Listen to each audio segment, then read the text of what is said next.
আমরা উপভোগ করছি বাংলাদেশ সমাচারের নবম বর্ষপূর্তি উৎসবের কেক কাটা পর্বটি। আমরা দেখতে পাচ্ছি আজকের অনুষ্ঠানের সম্মানিত সভাপতি, জোরে জোরে একটা করতালি দিয়ে আজকের এই দিনটিকে আমরা আরো অনেক বেশি আনন্দ ঘন করে তুলি।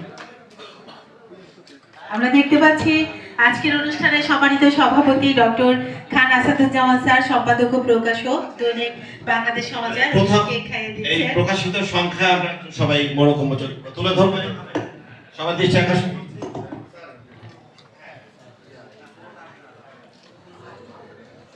আমাদের বর্ষপূর্তির সংখ্যা কলেবর যেটি বের হয়েছে সেটি আপনাদের সামনে তুলে ধরা হচ্ছে। আপনারা ছবি গ্রহণ করার জন্য অনুরোধ